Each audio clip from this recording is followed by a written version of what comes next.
On the 1st of January 1999, the euro was introduced and the exchange rates of 11 national currencies were irrevocably fixed against it. Greece joined later. Britain, Sweden and Denmark did not join. 3 years later, euro coins and notes were introduced and, more importantly, 12 national currencies were destroyed. For those countries now using the euro, economic and monetary union is complete, their economies subject to control from the European Central Bank. An example of what this means was graphically described in 2000 by Kenneth Clark, speaking at an investment conference in Jersey, when he said, "Your problem is that you cannot control your economy and the inflation rate when you have no control over interest rates. In fact, your situation is just like Ireland and other smaller nations in the Eurozone." I'd better not say any more. The European Central Bank, or ECB, is situated in Frankfurt. The executive board of the bank consists of a president, vice president, and 4 other members, each with 1 vote. The powers of the European Central Bank include, first, setting the limits on interest rates, growth and inflation across the Eurozone in a one-size-fits-all policy. Those limits are defined in the Stability and Growth Pact. Second, exclusive rights to authorise the issuing of banknotes and coins. Third, holding and managing the official foreign reserves of the Eurozone countries. The priority of the ECB is to deliver price stability. This means pursuing policies to control inflation irrespective of the economic needs or wishes of individual member states, even if it destroys jobs. The 6 members of the ECB are political appointees and hold office for between 4 and 8 years. They are not elected by, nor are they accountable to, the EU electorates nor their governments. Article 107 of the Maastricht Treaty dictates that the ECB must not take instructions from or be influenced by the governments of member states or their central banks.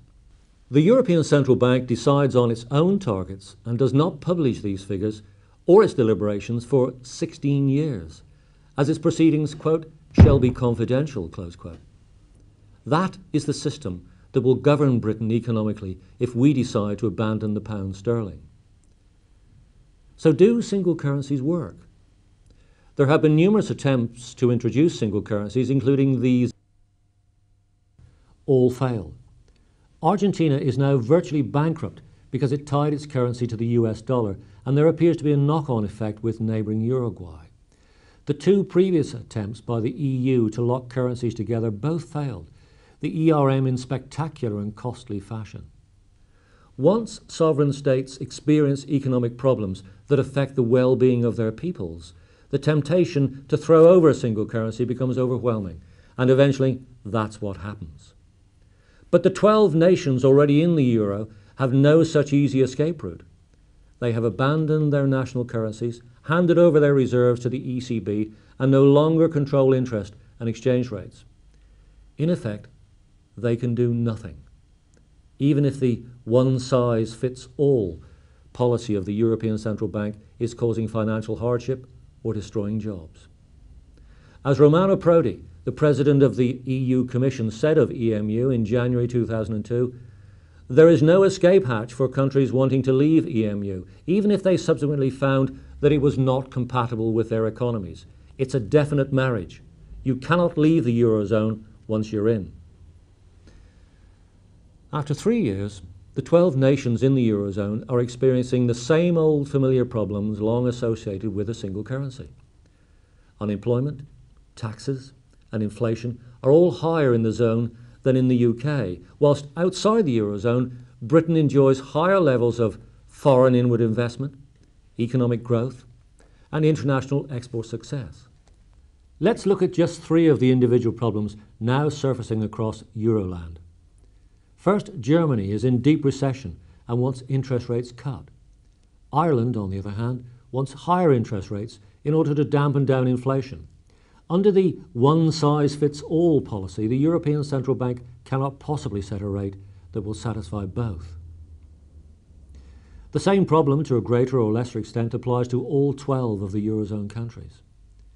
Secondly, in July 2002, Portugal became the first country in the Eurozone to begin losing control of its own budget after it failed to comply with the Stability and Growth Pact.